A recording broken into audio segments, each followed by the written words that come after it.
Sumo wrestling, known as sumo in Japanese, is more than just a sport. It is a profound cultural tradition that has been passed down through generations.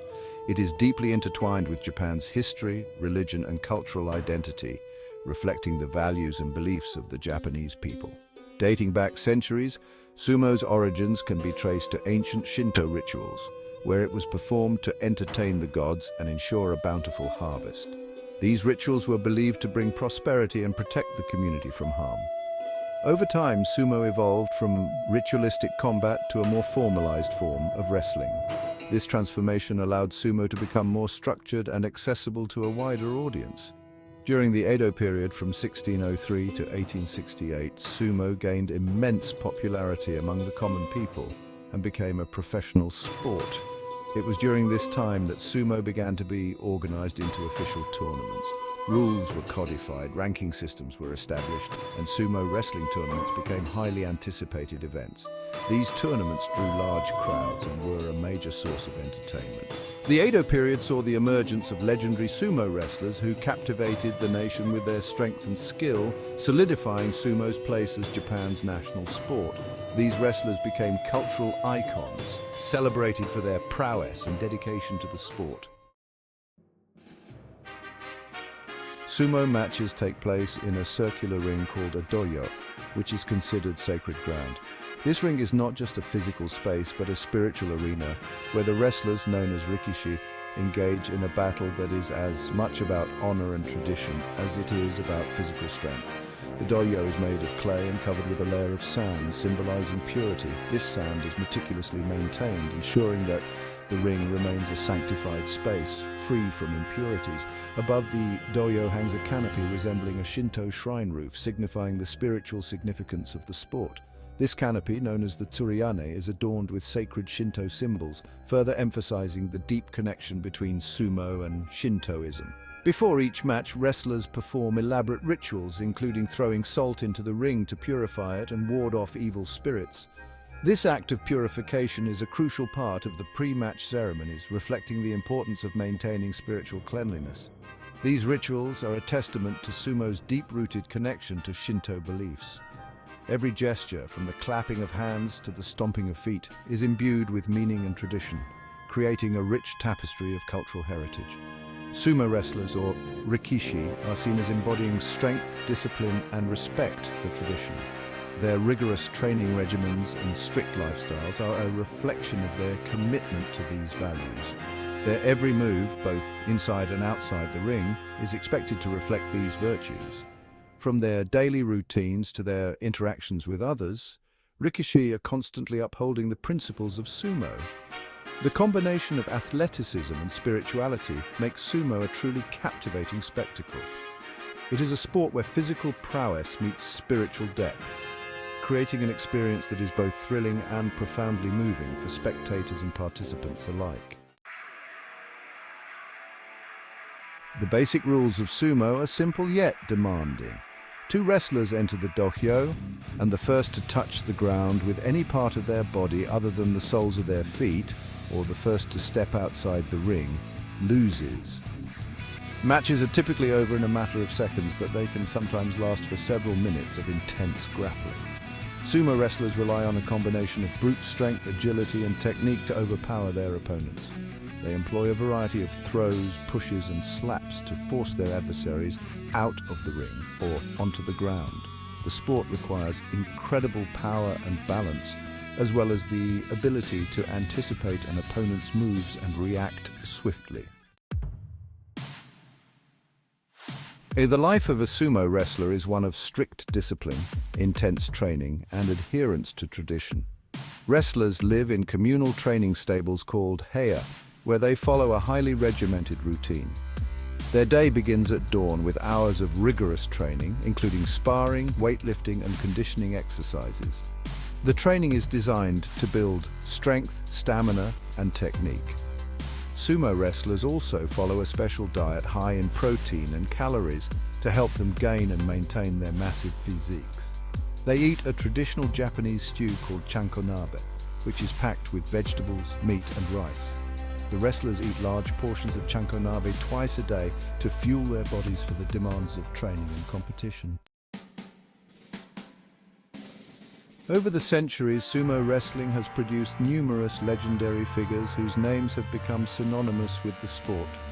These athletes have not only excelled in the ring, but have also become cultural icons in Japan and around the world. One such legend is Taiho Koki, widely regarded as one of the greatest sumo wrestlers of all time.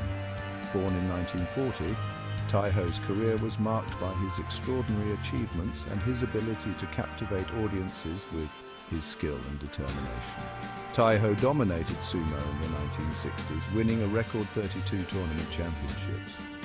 His dominance in the ring was unparalleled, and he set a standard for excellence that many have aspired to, but few have achieved. He was known for his incredible strength, technique, and unwavering fighting spirit. Taiho's legacy is not just in his victories, but in the way he approached the sport with honor and dedication. Another iconic figure is Chiyonofuji Mitsugu, nicknamed the Wolf for his fierce demeanor and relentless attacking style. Born in 1955, Chiyonofuji's career spanned several decades, and he became a beloved figure in the sumo community. Chiyonofuji reigned supreme in the 1980s, winning 31 championships and captivating fans with his agility and speed, which were remarkable for his size. His ability to combine power with quickness made him a formidable opponent. His legacy is remembered not just for his victories, but for the way he inspired future generations of sumo wrestlers to push the boundaries of what was possible in the sport. These legendary wrestlers, along with many others, have left an indelible mark on sumo. Their contributions have shaped the sport into what it is today, a blend of tradition, skill, and sheer physical prowess. They continue to inspire generations of aspiring rikishi who look up to these icons as the epitome of what it means to be a sumo wrestler. The legacies of Taiho Koki and Chiyonofuji Mitsugu, among others, ensure that the spirit of sumo remains vibrant and enduring. Sumo's deep connection to Shinto, Japan's indigenous religion, is evident in many aspects of the sport. Shintoism emphasizes purity, harmony with nature, and reverence for ancestors, and these beliefs are reflected in sumo's rituals, symbolism, and values.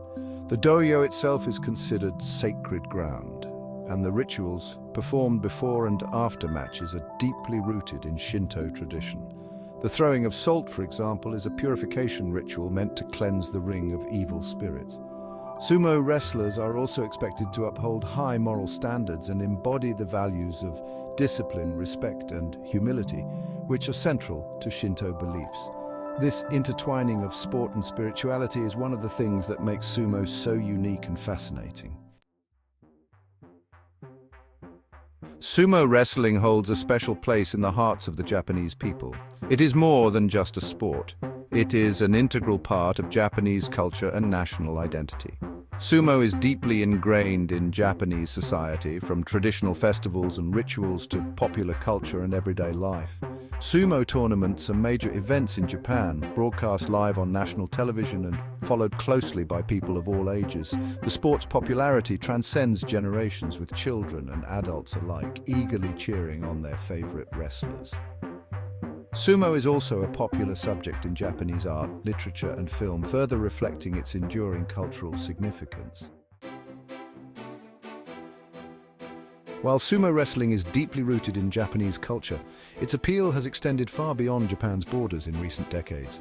The sport has gained a growing international following, with fans around the world drawn to its unique blend of athleticism, tradition, and spectacle. Sumo tournaments are now held in various countries, introducing the sport to new audiences. The rise of the internet and social media has also played a significant role in popularizing sumo globally. Fans can now watch live streams of tournaments, follow their favorite wrestlers on social media, and access a wealth of information about the sport online. This increased accessibility has contributed to sumo's growing international fan base. As sumo wrestling enters the 21st century, it faces both challenges and opportunities. One challenge is maintaining its traditions and cultural integrity in a rapidly changing world. Another challenge is attracting and developing young talent in an era of increasing competition from other sports. However, sumo also has opportunities to further expand its global reach and connect with new audiences. The sport's unique blend of athleticism, tradition, and cultural significance has the potential to captivate even more fans worldwide. By embracing innovation while staying true to its roots, sumo wrestling can continue to thrive for generations to come. For anyone visiting Japan, attending a sumo tournament is an unforgettable experience. The atmosphere at a sumo match is electric, with fans passionately cheering on their favorite wrestlers. The combination of athletic prowess, ancient rituals, and cultural significance makes it a truly captivating spectacle. Tickets to sumo tournaments can be purchased online or at convenience stores in Japan. It's advisable to book in advance, especially during popular tournaments. When attending a sumo match, it's essential to be respectful of the sport's traditions and customs. This includes remaining seated during the matches, refraining from flash photography during the rituals, and dressing appropriately.